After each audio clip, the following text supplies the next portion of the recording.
Hello everyone, welcome to the learning capital. मेरा नाम है आकाश श्रीवास्तव और मैं आपके लिए Monday to Saturday SSC JEE के प्रैक्टिस सेट लाता हूं स्पेशली फॉर सिविल इंजीनियर्स, जिससे आप अपनी तैयारी को बूस्ट कर सकते हैं। मैं इन प्रैक्टिस सेट में 25 क्वेश्चन प्रोवाइड करता हूं और मैं अपने व्यूअर्स से ये एक्सपेक्ट करता हूं कि आप सभी एक पेन और कॉपी को लेकर बैठेंगे और आप अपने आंसर्स को लिखिए ताकि आप अपनी तैयारी का लेवल को चेक कर सकें। तो स्टार्ट करने से पहले आपसे एक रिक्वेस्ट है कि आप वीडियो को लाइक कर दीजिए और शेयर भी कर दीजिए अपने सारे दोस्तों के साथ, और आपको वीडियो की नोटिफिकेशन मिले इसलिए आप चैनल को जो बेल आइकन है उसको भी आप प्रेस करिए। तो हम आज का वीडियो स्टार्ट करते हैं। क्वेश्चन नंबर 1 हम देख रहे हैं, the rate of consolidation. Options हैं A increase with decrease in temperature, B increase with increase in temperature, C is independent of temperature and D none of these. आपसे पूछ रहा है जो कंसोलिडेशन का रेट है वो कैसा बिहेवियर देता है। अभी हमारे ए और बी ऑप्शन है टेम्परेचर पे बढ़ता और घटता है, सी ऑप्शन है आपका इंडिपेंडेंट है और डी है नन ऑफ दीज। तो इसका जो भी आंसर आपको सही लग रहा है उसे आप अपनी कॉपी में लिखिए, उसके बाद हम बताएंगे इसका क्या आंसर है। तो इसका जो सही आंसर है वो है ऑप्शन बी। आपका जो रेट ऑफ कंसोलिडेशन है वो इंक्रीज़ करता है विद इंक्रीज इन टेम्परेचर। तो ऑप्शन बी जो है इसका सही आंसर है। चलिए आगे बढ़ते हैं क्वेश्चन नंबर 2 की तरफ। Cohesionless soil is option A silt, option B sand, option C clay and option D none of these. Simple सा क्वेश्चन है पर थोड़ा सा कन्फ्यूजिंग है, कई बार बच्चे जल्दी में गड़बड़ी कर देते हैं। तो देख लीजिए, हम सबसे पहले हम क्ले का डिस्कशन कर देते हैं। क्ले जो होती है उसको हम क्या बोलते हैं, कोहेसिव सॉइल है यानी कि सी सॉइल। सैंड जो होती है इसको हम बोलते हैं क्या, फ्रिक्शनल सॉइल या फिर कोहेशनलेस सॉइल। तो हमारा इसका क्वेश्चन का आंसर जो है वो है बी ही है। और जो आपकी सिल्ट होती है ये आपकी कहलाती है सी और फाई दोनों, मतलब कोहेशनल सॉइल भी होती है और आपकी फ्रिक्शनल सॉइल भी होती है। तो सिल्ट को हम बोलते हैं सी और फाई, सैंड को हम बोलते हैं फाई और क्ले को हम बोलते हैं सी। तो इस तरह से हम सॉइल का डेजिग्नेशन करते हैं। तो ऑप्शन बी जो है इस क्वेश्चन का सही आंसर है। आगे बढ़ते हैं क्वेश्चन नंबर 3 की तरफ। The property which influences permeability are, option A viscosity, option B unit weight, option C both A and B and option D none of this. आपसे पूछ रहा है परमेबिलिटी किस चीज़ पर डिपेंड करती है, विस्कोसिटी और यूनिट वेट में से पूछा है इन्हें। तो जो हमारी परमेबिलिटी होती है वो विस्कोसिटी पे भी डिपेंड करती है और यूनिट वेट पे भी डिपेंड करती है। तो ऑप्शन सी जो है इसका सही आंसर है। आगे बढ़ते हैं क्वेश्चन नंबर 4 की तरफ। If the voids of the soil mass are full of air only, the soil is termed as. Question बोल रहा है कि किसी सॉइल मास के जो voids हैं उसमें सिर्फ और सिर्फ एयर भरी हुई है तो उस सॉइल को हम क्या बोलेंगे। तो ऑप्शन है A air entrained soil, option B partially saturated soil, option C dry soil and option D none of these. अगर आपको वीडियो पसंद आ रहा है तो प्लीज़ लाइक कर दीजिए और अपने दोस्तों के साथ शेयर करिए। आप अपने दोस्तों को बताइए कि यहाँ पर हम डेली के प्रैक्टिस सेट्स प्रोवाइड करते हैं तो वो भी अपनी तैयारी को आकर यहाँ पर चेक कर सकते हैं। चलिए इस क्वेश्चन पे वापस आ जाते हैं। क्वेश्चन का आंसर आपने अभी तक लिख लिया होगा तो हम बताते हैं। आपसे पूछ रहा है कि अगर वॉइड्स है, वॉइड्स के अंदर पूरी तरह से अगर एयर भरी हुई है तो इसका मतलब आपकी जो सॉइल है वो कैसी है, ड्राई सॉइल है। तो ऑप्शन सी जो है इसका सही आंसर है। आगे बढ़ते हैं क्वेश्चन नंबर 4 की तरफ। तो हमारा क्वेश्चन नंबर 5 की तरफ बढ़ते हैं। क्वेश्चन 5 है, the ratio of volume of voids to the total volume of soil mass is called. Options are A air content, B porosity, C void ratio and D all of this. तो आपसे पूछ रहा है ratio of volume of voids मतलब V divided by total volume of soil. तो इसको हम क्या बोलते हैं, ये होती है हमारी पोरोसिटी जिसको हम एन से डिनोट करते हैं। वॉइड रेशियो क्या होता है आपका, volume of void divided by volume of solid. इसको हम बोलते हैं वॉइड रेशियो जिसे हम ई से डिनोट करते हैं। ठीक है, तो इसका ध्यान रखेंगे, इंपॉर्टेंट क्वेश्चन है, बहुत रिपीट होता है। नेक्स्ट क्वेश्चन देखते हैं, question number 6। The partial safety factor for concrete is 1.15, option B is 1.5, option C is 1.95 and option D is 2। तो कंक्रीट की बात कर रहे हैं यहाँ पे। तो कंक्रीट की हमें पता है पार्शियल फैक्टर ऑफ सेफ्टी क्या होती है, 1.5 होती है। और जो स्टील होता है उसके लिए कितनी होती है, 1.15। ये आपकी स्टील के लिए होती है। ठीक है, दो ही मटेरियल का हम स्टडी करते हैं आरसीसी में, स्टील और कंक्रीट। तो कंक्रीट के लिए होती है 1.5 जबकि स्टील के लिए होती है 1.15। ठीक है, चलिए आगे बढ़ते हैं क्वेश्चन नंबर 7 की तरफ। The grading of sand causes great variation in option A workability, option B strength of concrete, option C durability of concrete and option D all of these. आपसे बोल रहा है सैंड की ग्रेडिंग से क्या change आते हैं, तो आपका ये जो तीनों प्रॉपर्टीज़ दी हैं workability, strength of concrete and durability, ये तीनों चीज़ें इफेक्ट कर जाती हैं, यानी कि इसका जो सही आंसर होगा वो हो जाएगा option D all of these. आगे बढ़ते हैं क्वेश्चन नंबर 8 की तरफ। Permissible compressive strength of M20 concrete grade is option A 100 kg per centimetre square, option B 150 kg per centimetre square, option C 200 kg per centimetre square and option D 250 kg per centimetre square. तो M20 की बात कर रहे हैं, तो M20 के लिए जो आपकी स्ट्रेंथ होती है, कंप्रेसिव स्ट्रेंथ, वो कितनी होती है 20 न्यूटन पर mm स्क्वायर में होती है, न्यूटन पर mm स्क्वायर। पर अभी यहाँ यूनिट काय में दी है kg पर सेंटीमीटर में, तो आप कन्वर्ट करेंगे तो ये निकल के आएगी कितनी 200 kg पर सेंटीमीटर स्क्वायर। ठीक है, तो ऑप्शन सी जो है इसका सही आंसर हो जाएगा। आगे बढ़ते हैं क्वेश्चन नंबर 9 की तरफ। Expansion joints are provided if the length of the concrete structure exceeds option A 10 metre, option B 15 metre, option C 35 metre and option D 45 metre. Simple सा क्वेश्चन है, इसका सही आंसर है ऑप्शन डी 45 मीटर से जब आपके structure की length exceed करती है तो आपको एक्सपेंशन जॉइंट प्रोवाइड करने पड़ते हैं। ध्यान रखिए ये कॉन्क्रीट स्ट्रक्चर की बात कर रहा है, आपके पेमेंट की बात नहीं कर रहा है। उस केस में आपके कितने हो जाते हैं, अगर आपकी पेमेंट की बात करता है तो 40 मीटर होता है उसका आंसर। अभी यहाँ पे स्ट्रक्चर की बात कर रहा है तो इट इज़ 45 मीटर। चलिए आगे बढ़ते हैं, क्वेश्चन नंबर 10 की बात करते हैं।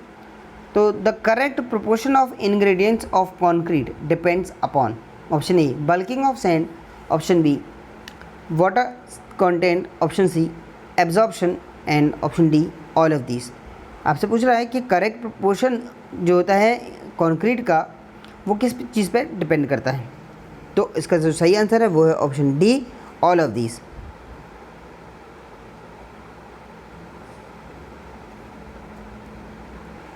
ठीक, आगे बढ़ते हैं क्वेश्चन नंबर 11 की तरफ। Levelling deals with measurement in option A horizontal plane, option B vertical plane, option C both A and B and option D incline plane. Levelling की बात कर रहा है तो लेवलिंग का हम किस प्लेन में मेजर करते हैं, दैट इज़ वर्टिकल प्लेन, तो ऑप्शन बी जो है इसका सही आंसर हो जाएगा। आगे बढ़ते हैं क्वेश्चन नंबर 12 की तरफ। क्वेश्चन नंबर 12 बोल रहा है the rise and fall method of levelling provides a complete check on, important question है, रिपीट होता है। Option A back sight, option B intermediate sight, option C fore sight and option D all of these. Rise and fall method किस चीज़ के लिए completely check देता है, ये पूछा है आपसे। तो आपसे पूछ रहा है ऑप्शन में बैक साइड, इंटरमीडिएट साइड और फोर साइड, या फिर ये तीनों की बात कर रहा है। तो आपको जो भी सही आंसर लग रहा है उसे आप अपने कॉपी में ज़रूर लिखिएगा। अगर आप सही करते हैं तो 1 मार्क्स दे सकते हैं और अगर आप गलत कर रहे हैं तो नेगेटिव के 0.25 मार्क्स।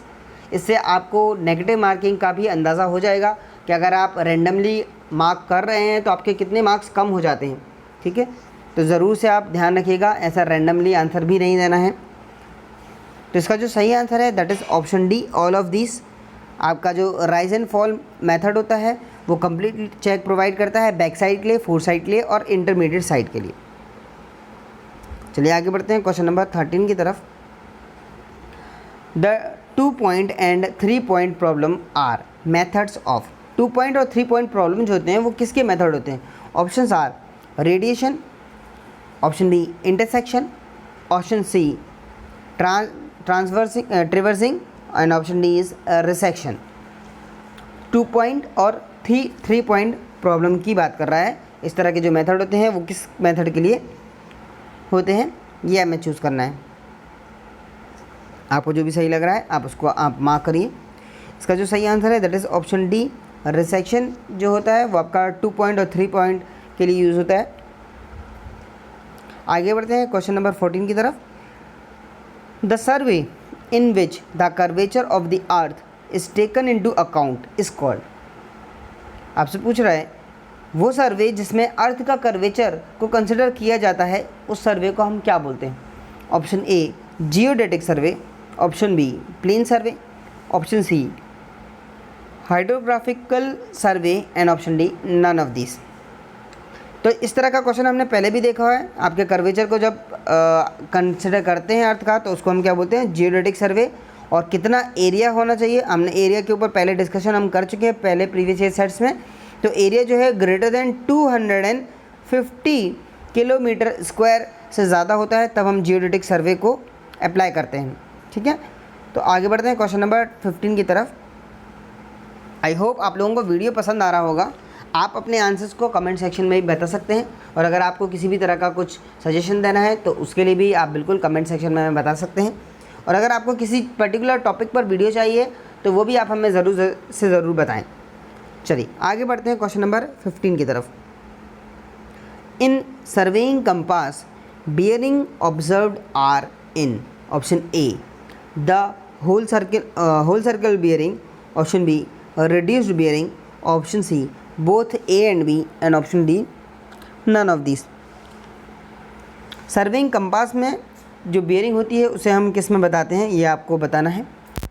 तो जो आपका सर्विंग कंपास होता है उसमें हम रिड्यूस्ड बियरिंग में आपकी बियरिंग को ऑब्जर्व करते हैं। तो ऑप्शन बी जो है इसका सही आंसर है।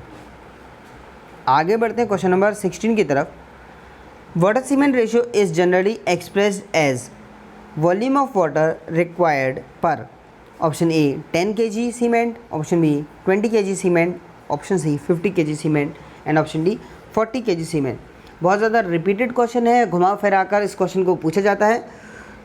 तो इस क्वेश्चन का आप आंसर तो दीजिए ही, साथ ही साथ इस क्वेश्चन को आप मार्क कर लीजिए, ये बहुत इंपॉर्टेंट क्वेश्चन है, कई बार रिपीट होता है। तो इसका जो सही आंसर है वो होता है 50 kg सीमेंट। ठीक है, एक आपकी जो बैग ऑफ सीमेंट है उसका वेट भी इतना ही होता है, 50 kg सीमेंट। ठीक है, आगे बढ़ते हैं क्वेश्चन नंबर 17 की तरफ। The most commonly used base for timber painting is, option A red lead, option B zinc lead, option C white lead and option D titanium. आपसे पूछ रहा है कि टिम्बर पेंटिंग में जो बेस है उसको में हम किस चीज़ का यूज़ करते हैं। तो उसमें जो हम यूज़ करते हैं दैट इज़ वाइट लेड, यानी कि ऑप्शन सी जो है इसका सही आंसर है। इस तरह के क्वेश्चन जो होते हैं नॉर्मली आपके नोट्स में नहीं होते हैं, तो आपको जो पेंट्स वगैरह है वो आपको किसी न किसी बुक से पढ़ना पड़ेगा। तो आप चाहें तो कुर्मी की बुक को प्रेफर कर सकते हैं, उसमें आपको अच्छे से मिल जाएगा। इससे रिलेटेड बहुत सारे क्वेश्चंस भी हैं, वो भी मिल जाएंगे। या फिर आप ऐसी कोई भी एसएससी की बुक खरीद सकते हैं जिसमें आपको पेंट से रिलेटेड चीज़ें मिल जाएंगी। ठीक है, आगे बढ़ते हैं क्वेश्चन नंबर 18 की तरफ। Plastic asphalt is, option A used as a waterproofing layer over roof, option B a mixture of cement and asphalt, option C natural asphalt and option D refinery product. तो आपसे पूछा है plastic asphalt क्या होता है। आराम से आप ऑप्शन को पढ़िए और आप अपना ऑप्शन चूज़ करके अपनी कॉपी में ज़रूर लिखिए। आप अपना लेवल चेक कर रहे हैं, इसलिए कोई बेईमानी मत करिएगा। जो आपको लगता है आप उसे लिख लीजिए, और अगर आप गलत कर देते हैं तो बिल्कुल -0.25 मार्क्स दीजिए। तो इसका जो सही आंसर है that is option B mixture of cement and asphalt को हम बोलते हैं प्लास्टिक एसफाल्ट। आई होप आप लोगों को क्वेश्चन ईजी लग रहे होंगे अगर आपने तैयारी करी होगी। तो अगर आपको ऐसा लग रहा है कि क्वेश्चंस बिल्कुल आउट ऑफ द बॉक्स हैं, आपको नहीं पता है, इस तरह का आपने कुछ भी नहीं पढ़ा है, तो यानी कि अभी आपकी तैयारी उतनी अच्छी नहीं है, आपको और तैयारी करने की ज़रूरत है। नेक्स्ट क्वेश्चन देखते हैं। The most durable varnish is, option A water varnish, option B spirit varnish, option C turpentine varnish and option D oil varnish. आपसे पूछा है मोस्ट ड्यूरेबल वार्निश कौन सा होता है। तो मोस्ट ड्यूरेबल कौन सा होता है, ऑयल वार्निश होता है जो हम नॉर्मली यूज़ करते हैं। ठीक है, तो इसका जो आंसर है वो है डी ऑयल वार्निश। आगे बढ़ते हैं क्वेश्चन नंबर 20 की तरफ। Chemically marble is known as, इस तरह के क्वेश्चंस बहुत ज़्यादा आते हैं एसएससी में। आपसे किसी न किसी स्टोन के बारे में पूछ सकता है, तो आपके जितने भी स्टोन हैं आप उन सबको याद रखिए, आप उनके नोट्स बनाइए और बार बार रिवाइज़ करिए। साथ ही साथ एग्ज़ाम में जाने से पहले आपको कम से कम एग्ज़ाम से एक दिन पहले पूरा बिल्डिंग मटेरियल का रिवीजन तो करना ही करना है। बाकी किसी सब्जेक्ट का आप करें ना करें, बिल्डिंग मटेरियल में आपको जो सीमेंट है वो भी कंफ्यूजिंग टॉपिक है, साथ ही साथ स्टोन है वो भी कंफ्यूजिंग है, क्योंकि 2-3 एलिमेंट आ जाते हैं तो आप उसमें कंफ्यूज हो जाते हैं कि इसका आंसर क्या है। ठीक है, इसलिए आपको बिल्डिंग मटेरियल का पूरा रिवीजन एग्ज़ाम से एक दिन पहले तो करना ही है। तो यहाँ पर पूछा है मार्बल जो है वो कौन सा होता है, तो ऑप्शन बोल रहा है A metamorphic rock, option B argillaceous rock, option C calcareous rock and option D is siliceous rock. तो इसका जो सही आंसर है that is option C calcareous rock. जो मार्बल होता है वो आपका कैलकेरियस रॉक होता है। तो ऑप्शन सी जो है इसका सही आंसर है। Next question is question number 21, surge is an example of, option A steady rapidly varied flow, option B unsteady rapidly varied flow, option C steady gradually varied flow and option D unsteady gradually varied flow. देखिए question तो simple है पर options confusing है, थोड़ा सा option को आराम से ध्यान से पढ़िएगा, कई बार जल्दी जल्दी में गड़बड़ हो जाता है। तो आपसे सर्ज पूछा गया है, तो सर्ज क्या होता है, ऑप्शन बी जो है आपका अनस्टीडी रैपिडली वेरिड फ्लो। तो इसको ध्यान रखिएगा, अनस्टीडी और रैपिडली, तो ये दो टर्म है जिसको आपको याद रखना है। तो ऑप्शन बी जो है इसका सही आंसर है। आगे बढ़ते हैं क्वेश्चन नंबर 22 की तरफ। Aneroid barometer is a device use for measuring, option A velocity, option B pressure, option C density and option D discharge. तो आपसे पूछ रहा है बैरोमीटर के बारे में, तो बैरोमीटर क्या करता है, हमारा प्रेशर का मेजरमेंट करता है। तो ऑप्शन बी जो है इसका सही आंसर हो जाएगा। आगे बढ़ते हैं क्वेश्चन नंबर 23 की तरफ। Viscosity is due to, option A surface tension, option B cohesion, option C random motion of particle, option D both B and C. तो देखिए विस्कोसिटी जो होती है, अगर आप लिक्विड की बात करते हैं तो वो आपकी कोहेशन की वजह से होती है, और आप गैस की बात करते हैं तो वो आपके रैंडम मोशन की वजह से होती है। अभी आपसे क्वेश्चन में कुछ भी नहीं बताया था, तो इसका जो सही आंसर हो जाएगा वो हो जाएगा ऑप्शन डी। हालांकि जो ओरिजिनल क्वेश्चन था उसमें डी ऑप्शन नहीं था, पर मैंने इसमें डी ऑप्शन ऐसा बना दिया है ताकि आपका जो एग्जैक्ट आंसर है वो आप लिख सकें। आगे बढ़ते हैं क्वेश्चन नंबर 24 की तरफ। क्वेश्चन 24 अगेन रिपीटेड और बहुत ही ज़्यादा इंपॉर्टेंट क्वेश्चन है। Euler's equation represent, option A energy per unit weight, option B unsteady flow equation, option C momentum equation and option D specific energy. तो यूलर इक्वेशंस क्या होती है आपकी, मोमेंटम इक्वेशन होती है,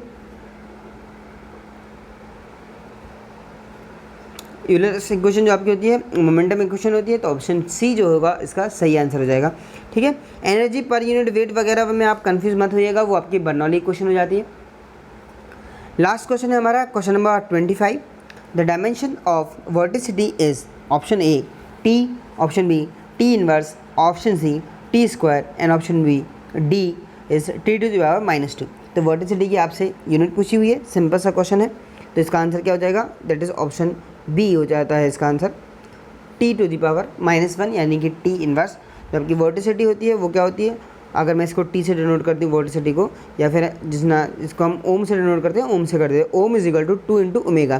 तो जो आपकी ओमेगा की यूनिट होती है वही आपकी इसकी होती है, वर्टिसिटी की भी। ओमेगा की यूनिट होती है क्या, रेडियन पर सेकेंड, रेडियन पर सेकेंड। अगर मैं इसकी डायमेंशन की बात करूँगा तो क्या हो जाएगा, टी टू द पावर -1। तो इसलिए वर्टिसिटी की भी यूनिट होगी आपकी टी टू द पावर -1।